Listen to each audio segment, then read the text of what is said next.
You may have noticed in this class or in other times you've used library resources that many times Primo and other databases and library tools want to provide you with citations. You might also use a tool such as EasyBib, Zotero, RefWorks, UNCP Citation Builder, which are computer tools that create citations for you. And the idea behind these is to make your life easier, that it's going to give you the citation that you can just copy and paste into your works cited and you have the correct citation, right? That's the idea, and these tools can make your life easier. The downside to them is they can also make mistakes. So these type of citation tools, that if you're looking at item records, so I'm in Primo right now, you have these send to options. You have this little quotation mark icon that says citation. So it's going to pull up citations in various citation styles. Most resources will bring you a variety of citation styles. At bare minimum, they're going to have MLA and APA. Most also have Chicago as well. These are the most common 3 citation styles. So make sure you are choosing the correct citation style that you want to use. It will then bring you a citation that you could, theoretically, copy and paste and put into your works cited. Problem with it, though, it makes mistakes. The databases themselves tell you this. So it says down here, remember to check citations for accuracy before including them in your work. That is because Primo can make errors when creating these citations. So Primo creates this citation. The computer has been built with a computer program and algorithm to take the bibliographic information given up here as part of the item record, has a blank form of what an APA book citation looks like, and it fills in the blanks how it thinks it should be. Most of the time, this is correct. Majority of the time, it's mostly correct, that it has a few errors within it. Sometimes it's full out wrong. I've seen it not take entire list of authors. I've seen it take journal titles, but not the volume and issue and year. I've seen it abbreviate names incorrectly, that it somehow it was a hyphenated name, last name, and it completely abbreviated it wrong. You are in charge of making sure the citation that you're copying and pasting is correct. And so that's really what we're going to talk about today is what do you do when you find these and how do you look for them. So Primo has everything under this citation, has this quotation mark icon. You see that quotation mark in a lot of places with library resources of that's trying to give you a citation. Other places where you might see these citations, for this one we're coming out of Cambridge University Press Journals. They have it down here next to the PDF icon, this export citation. You see that in a lot of databases as well. So if you're seeing export, lots of times when you open that, it will have a citation you can copy and paste. This one right here, I can see one error in. It doesn't have a hanging indent. So these are things you'd have to look at and be able to correct. So that is one of the reasons I ask you for the last 2 assignments to create citations from scratch. I'm not giving you the records, I'm just giving you the bibliographic data that I want you to turn into a citation because that is the best way to learn what a correct citation looks like. With this, you have to know whether or not this is a correct citation. You have to know what a correct citation looks like. If you aren't comfortable doing that, lots of times creating the citation from scratch on your own is a much better way to be accurate. Another very common error, this one, Credo Reference, I love this database, but it's very guilty of doing this. You have their citations down here underneath the item article. So it has APA, Chicago, Harvard, and MLA. So we're picking APA.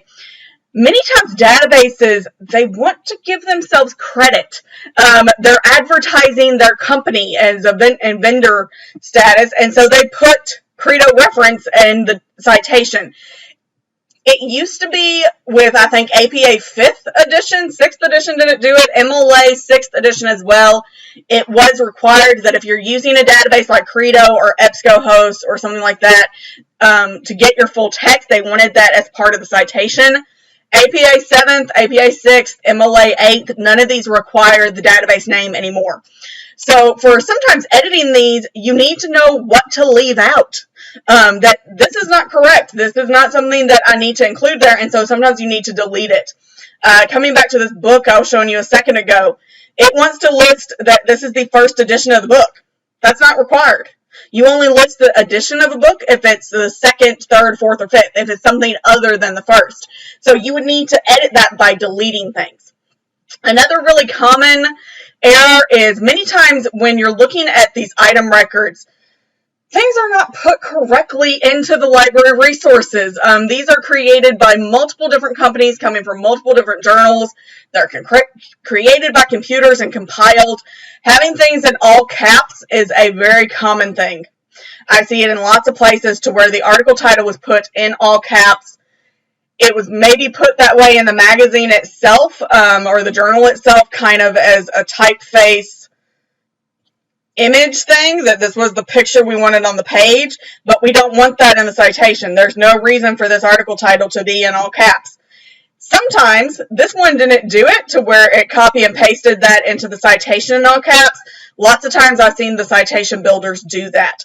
So very common mistakes to look for, and I'm going to show you a few more of those that I do have a PowerPoint.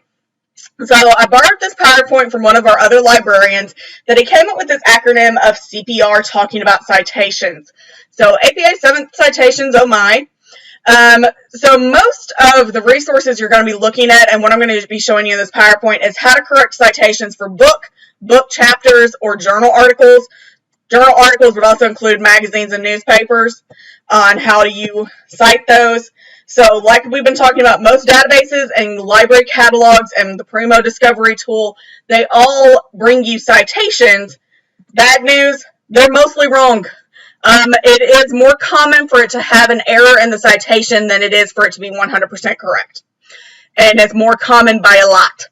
So most of them have errors within the formatting. Like I said before, some of them have had major content errors. That's where I'm saying it has the wrong author or incomplete author, or it's bringing you this first edition info when you don't need that.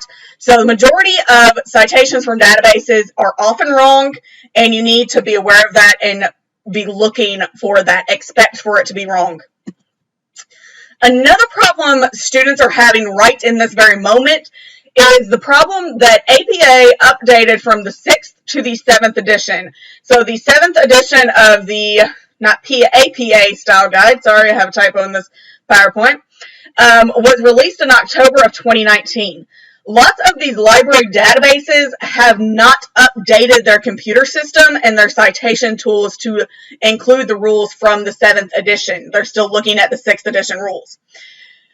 Minor errors within that. APA didn't make a lot of changes between 6th and 7th. Biggest changes that you're going to need to be aware of for book citations, 7th edition does not require the location of the publisher, such as the city and state of where the publishing house is located. I don't need to know that Random House is located in New York, New York as part of your citation. I just need to know this book was published by Random House. Something like, so you don't need that city and state.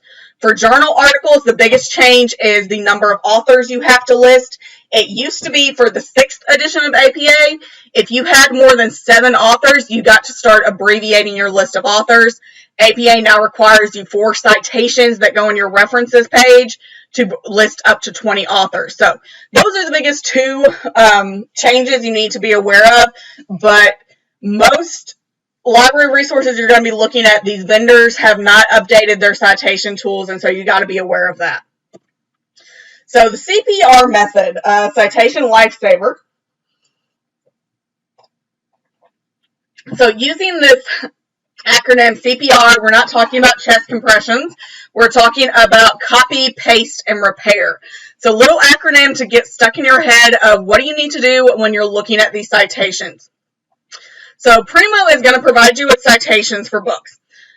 Citations may be incorrect. So like we talked about earlier, this one is showing you highlighted in this yellow down here some of the errors you're seeing within this citation for this APA citation. So APA 7th book format, compare this correct citation that you get from the APA Style Guide website that is correctly formatted, has all the information in the correct order, has the correct punctuation, correct capitalization, italics, all of that, versus the one coming out of Primo. So we've just copy and pasted it here. You have the information in the correct order. You got the author, the date, the book title, and the publisher. But the errors that are coming through are mostly in the book title here. So you got three problems. One, you have a capitalization issue. So capitalization for books is the first word of the title and the subtitle, as well as any proper nouns. There are no proper nouns in this title, so we don't got to worry about that. But this A does need to be capitalized because it's the first word of the subtitle. Subtitle is anything following the colon in a book title. You also have a spacing issue here, and this is a thing that isn't really a rule to APA as much as correct grammar. This is a rule for all colons everywhere, is that you don't have a space before and after the colon. This colon needs to be right up against that S. There shouldn't be a space in between them. You do need a space after it before the A, but that spacing is off, and that's a very common mistake that gets put into Primo a lot. You see weird spaces around things. If you think a space shouldn't be there, if you were typing it out yourself and wouldn't put a space there, fix that. Look for those.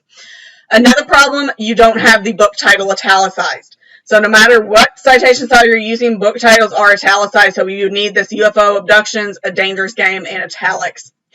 So fixing that, once you know what it is you're looking for, you're like, oh, those are the mistakes. Go ahead and fix it. So you now have the title italicized. You have that spacing issue fixed. So you're seeing that in that weird space between the S and the colon. You have the A capitalized. It's in italics. You've also added a hanging indent. So notice how in this previous slide I'm looking at, you're getting the hanging indent on this correct APA citation example to where the second line is indented over 1/2 inch. Primo didn't have that, or if it did, it didn't have it when you copy and pasted it over, so you would have to add that in. Sometimes when the hanging indent is a really big formatting problem when copying and pasting, that many times the database will have it on the screen, but once you copy and paste it into your Word document, it doesn't stay. It doesn't transfer with the pasting, so make sure you're going back and adding those hanging indents. All right, chapter and an edited book title. So this is where you're getting this correct citation example down here. You get the information about author, date, chapter of the book title, in the editor's names, name of the book, 4th edition, page numbers, publisher, complete citation for it. Looking at this example coming out of Primo, you see you got a few problems here with what it's coming to. One, you're not getting the editor's names within this, so you're seeing more than one author listed here, but only in the citation they're just bringing you this Harris J. Not correct. So this R.G. Frey and Christopher Heath Wellman are the editors for that.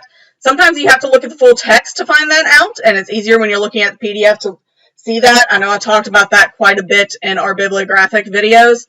So you would need to have that in there correctly. Another problem you're having is you have not italicized the title. So you don't have a companion to applied ethics, which is the book title italicized. So here's the correct one: author, date, book chapter. In editors' names, they're listed as editors with its EDS. A companion to applied ethics, you get the page number. Blackwell Publishing Limited, it has a DOI number, so you are going to take that as well. So, and you also get that hanging indent once again. So many of these book chapters are weird. Lots of times they're off. Book chapters you typically do have to make corrections too. But once you realize that's the correction you have to make, it only takes 5 to 10 seconds to make the correction and to make those edits. So you could copy and paste this over and then edit it. So CPR, copy, paste, repair what you're pasting over. Then finally, articles coming out of this. So you're seeing this article for stem cells and embryos and cloning. I can see 4 errors within this right off the top of my head. Errors: capitalization, italics for the journal title and the volume is incorrect, and you have no hanging indent. So there is your correct one. It has fixed the capitalization, so only the first word of the title and the subtitle is capitalized. Your journal title and your volume number are italicized, but remember your issue number is not. We went over that with our How to Cite Articles web video. So Journal of Molecular Biology 319 in italics, 4, and page numbers are not, and it does have that hanging indent again. So with this CPR method, good little acronym: copy, paste, repair, revise, review, whatever you want to call that are, go through and look for those formatting issues. Biggest things that come out: capitalization, italics, spacing, hanging indent. Those are typically your 4 biggest, most common. But also, you use your common sense. If you're seeing something looks off, look for those multiple authors. Make sure you're having those editors. If you think it looks odd, verify. It's better to spend some time verifying than to be wrong and plagiarize. And so you got the resources we used for this. And if you have any questions about this, let me know. I'm going to be uploading your PowerPoint, and then you have an assignment as well.